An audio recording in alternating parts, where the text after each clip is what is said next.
Stress खूप आलाय. सीईटीची काहीच तयारी नाहीये. बोर्डचे पेपर ठीक-ठाक गेले. बरोबर आहे आणि आता ना करायची इच्छा होते, पण सुरुवात केली की तणाव येतोय. मला एक प्रश्न विचारायचा आहे, ही जी सिच्युएशन आहे, ही क्रिएट कोणी केली मला सांगा? तुम्ही केली? मी तुमच्यासाठी तयार केली? तुमच्या ऑफलाईनच्या शिक्षकांनी केली का आई-वडिलांनी? उत्तर विचारायची गरजच नाही हा प्रश्न. तुम्ही जबाबदार या कंडिशनला. तुम्ही जबाबदार आहेत या सिच्युएशनला. पण प्रत्येक अवघड परिस्थितीतून बाहेर पडता येतं. पण जर तणाव घेऊन राहिलो आपण, सारखा तणाव घेतला, तर काहीच होत नाहीये. बरं ऐका आता, मी तुम्हाला सांगतो, हे बायफोकल सब्जेक्टचा अजून झंझट आहेच पाठीमागं. बरोबर आहे ना? त्याचा अभ्यास करावा लागणार आहे. आणि एक गोष्ट आता लक्षात तुमच्या आली का बघा. मी काय सांगतोय ते बघा. बरीचशी 11th मधून 12th मध्ये जाणारी मुलं सुद्धा हा व्हिडिओ बघतायत. माझा व्हिडिओ जास्तीत जास्त पालकांकडून सुद्धा बघितला जातोय मला माहिती आहे. मग एक रिक्वेस्ट आहे सगळ्यांना, निदान आता तरी तुम्ही एक जाणीव झाली तुम्हाला, की सीएसचा अभ्यास वर्षभर केला असता तर बरं झालं असतं की नाही सांग आता टेन्शन नसतं आलं. आयटीचा अभ्यास वर्षभर केला असता तर आता वेळ वाचला असता आणि सीईटीवर फोकस ठेवता आला असता. आता ऐका, स्ट्रेस कमी करण्यासाठी काय करायचंय सगळं सांगणार आहे मी. सगळं सांगणार आहे. फक्त तुम्हाला काय करायचं लक्षात घ्या, मी तुम्हाला सांगतो. स्ट्रेस कमी करण्यासाठी काय करायचं सांगेन मी तुम्हाला. आता मुद्दा असा आहे, सगळ्यात इम्पोर्टंट मुद्दा बरं का, की पहिली गोष्ट म्हणजे जे काय आहे ते सुरुवातीपासून केलं पाहिजे होतं. बरोबर आहे? ओके. सुरुवातीपासून करायला हवं होतं. करा ना आत्ता सुरुवातीपासून. आत्ताच तर सीईटीला प्रिपरेशनला सुरुवात झाली. क्रॅश कोर्सला म्हणूया आपण. म्हणजे मला काय म्हणायचंय तुम्हाला, ही सुरुवातच आहे रे. आत्ताच तुम्ही जर रडत बसला तर काय होणार आहे? काहीच नाही होणार. मग पहिली गोष्ट म्हणजे मी तुम्हाला टार्गेट देतोय, विचारतोय, की आपल्या अख्ख्या केमिस्ट्रीच्या पुस्तकात दिलेले सगळे कॅटलिस्ट तुम्हाला माहिती आहेत का? कोणत्या-कोणत्या टॉपिकमध्ये कॅटलिस्टची नावं आहेत सांगा? ग्रीन केमिस्ट्रीमध्ये आहेत. तुम्हाला विश्वास नाही बसणार, टेबल दिलेत. पॉलिमरमध्ये कॅटलिस्ट आहेत. अल्डिहाइड कीटोन कार्बोक्सिलिक ॲसिडच्या रिएक्शनमध्ये कॅटलिस्ट आहेत. अमाईनमध्ये कॅटलिस्ट आहेत. हॅलोजन डेरिव्हेटिव्हमध्ये कॅटलिस्ट आहेत लक्षात घ्या. हायड्रोजनेशन आलं का कॅटलिस्ट परत. सगळ्यात इम्पोर्टंटचं. पण हे जे कॅटलिस्ट आहेत त्यांची नावं काय रे? काय पॅलॅडियम हा कॅटलिस्ट आहे ना, बरोबर आहे ना? निकेल हा कॅटलिस्ट आहे. निकेल, प्लॅटिनम हा कॅटलिस्ट आहे. बरोबर. निकेल इम्पोर्टंट आहे लक्षात घ्या.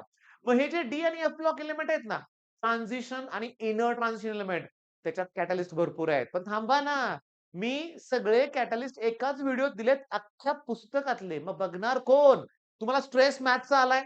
ओके. मला माहिती आहे तुम्हाला मॅथ्सचा स्ट्रेस का आलाय? स्ट्रेस म्हणूया आपण स्ट्रेस. कारण जेईई लेव्हलचे क्वेशन्स येतायत.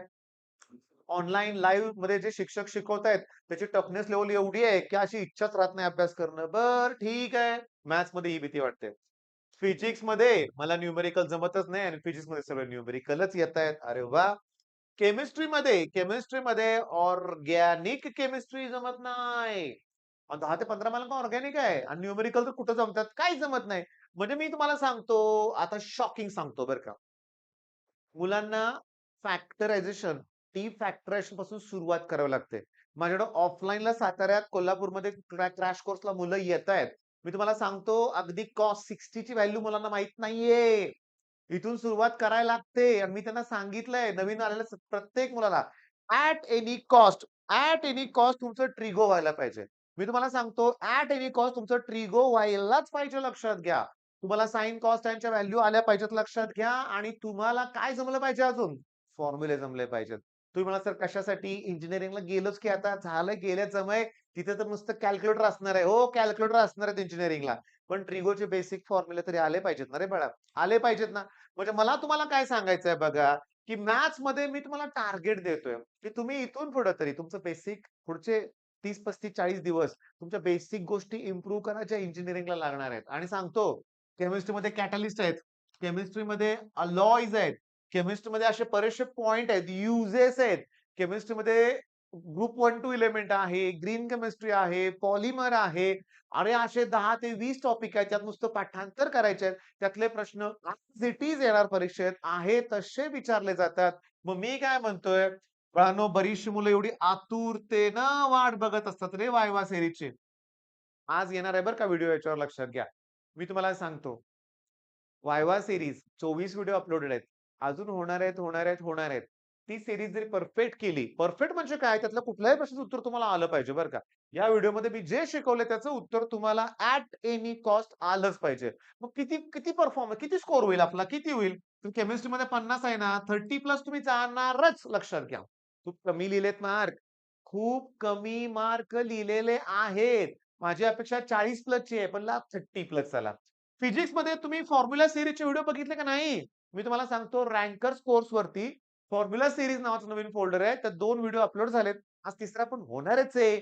मग त्या व्हिडिओमधले तुम्ही जर न्यूमेरिकल्स बघितले ना, कॉन्फिडन्स परत वाढणार आहे. आता फक्त अभ्यास करण्याची वेळ आलेली आहे. असं विचार आणू नका मनात बरं का. मी असा अभ्यास सुरुवातीपासून का केला नाही? कुणाचाच होत नाही. परीक्षा जवळ आली की तणावात स्ट्रेस. त्या स्ट्रेसमुळेच अभ्यास होतोय. मग या स्ट्रेसचा फायदा करून घ्या. स्ट्रेसचा फायदा करून घ्या. तुमचा अभ्यास वाढवा. असं वाटलं पाहिजे तुम्हाला, की 24 तास पण कमी पडतायत. असं वाटलं पाहिजे तुम्हाला, की 24 तास सुद्धा कमी पडतायत. मला अजून अभ्यास करायचाय. मला अजून वेळ हवाय. आलं का लक्षात? Zero zero timepass. 100% स्टडी. कंटाळा आला 10-15 मिनिटाची रेस्ट घ्या. परत अभ्यासाला लागायचंय.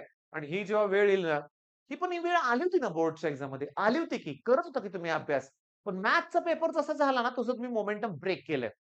मॅथ्सचा पेपर जसा झाला ना, तुम्ही एन्जॉयमेंटला सुरुवात केली. इथं चुकलात तुम्ही, इथं फसलात लक्षात घ्या. तुम्हाला ससा आणि कासव माहिती तुम्ही सशासारखं बिहेवियर करताय.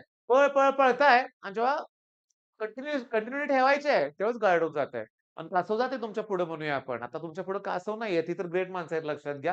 हे जे टॉपर आहेत ते एक्स्ट्राऑर्डिनरी आहेत. त्यांच्याकडे फक्त शिस्त आहे रे. आपल्यात जी शिस्त आली, आपल्यात सगळं आहे. आपण फक्त आळशी आहे लक्षात घ्या. त्यातनं बाहेर पडलं की जमतंय. मग फिजिक्समध्ये नुसते फॉर्म्युला जरी केले परफेक्ट तरी 20 प्लस एकदम ईझी क्वेशन्स येतात. येतात रे. सगळं आलं पाहिजे. मग 50 मार्क झाली इथं. आणि मॅथ्समध्ये अरे ते काय सांगू तुम्हाला मॅथ्सचं. मॅथ्समध्ये 10 प्रश्न एकदम टफ येतायत. ओके. 10 प्रश्न प्रचंड लेंदी येतायत.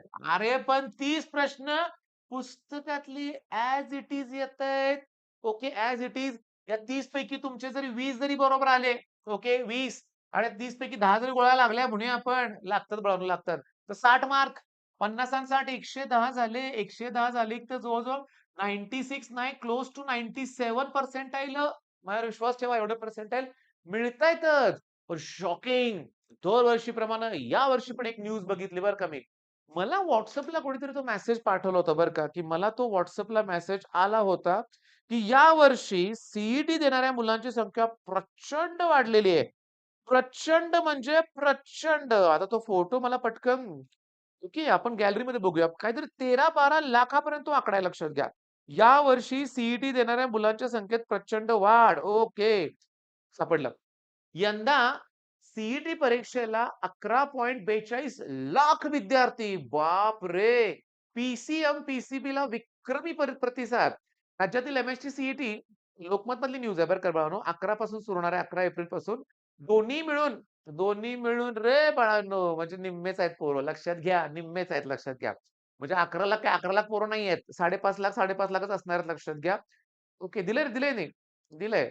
थांबा 1 मिनिटं. दिलेलं आहे. ओके. पहिल्या ह्याच्यासाठी 7,55,000 मुलं. पण पी-सी-बी मिळून बरं का.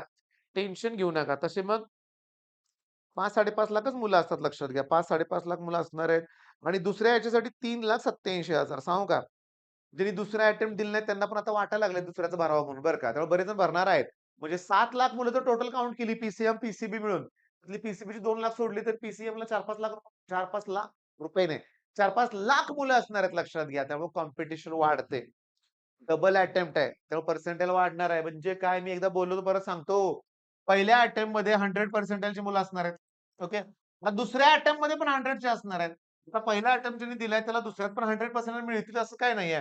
पण 2 वेगळी-वेगळी मुलं असण्याची पण शक्यता आहे. याचा अर्थ टॉपच्या कॉलेजमध्ये पर्सेंटाइल वाढणार आहे. भयानक वाढणार आहे. सी मेरिट जर 99.99 असेल, 99.999 कडे जाणार लक्षात घ्या. सी-एचचं म्हणतोय बरं का मी. सी-एचचं म्हणतोय. सी-एच कशाला? सगळ्याच ब्रांचचं मेरिट वाढणारच आहे. तेव्हा कॉम्पिटिशन वाढले. मग यात तर आनंद आहे. करून दाखवायचा रिझल्ट लावून दाखवायचा आहे. स्ट्रेस आलाय, त्याचा फायदा करून घ्या. All the best.